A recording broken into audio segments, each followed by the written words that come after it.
Guys, কেমন আছো তোমরা সব? তোমরা সব ভালোই আছো আশা করি। আমি এসেছি দেশে আজকে 2 দিন হলো। তো দেশে এসে আজকে এখন 11:30-12টা বাজছে।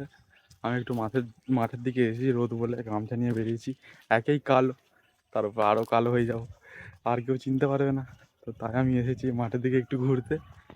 দেখো, এটা হচ্ছে সিমবাড়ি। এখন তো আলুর সিজন, গোটা মাঠেই এখন আলু। সব এখন আলু খোলার সময় হয় না, এখন আলু খোলা হবে। এই দেখো, এখানে ধনেপাতা হয়েছে। আর তোমাদের দেখাবো আস্তে আস্তে সব কিছুই। তো আলুগুলো তো এখন হয়নি, এখন এখানে দেখো।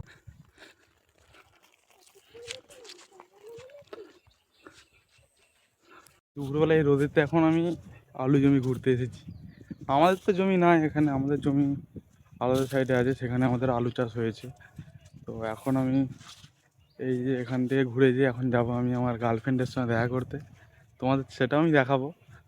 তো চলো, এখনই দেখতে পাচ্ছ এই যে ওখানে হচ্ছে যে জলের একটা পাউট গাড়া আছে, এই যে জল যাচ্ছে, পানা হচ্ছে জমি।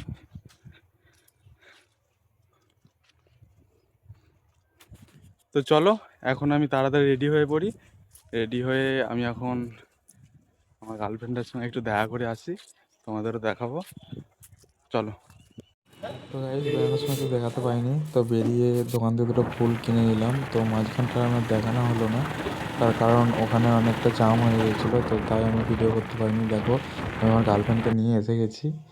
তো তোমরা অবশ্যই জানিও কেমন এরা, ঠিক আছে? তো চলো ঘোরা। দেখো, আমাদের এখানে এখন ধান রোয়া হচ্ছে। তো চলো, পরে দেখা হচ্ছে তোমাদের সঙ্গে আবার।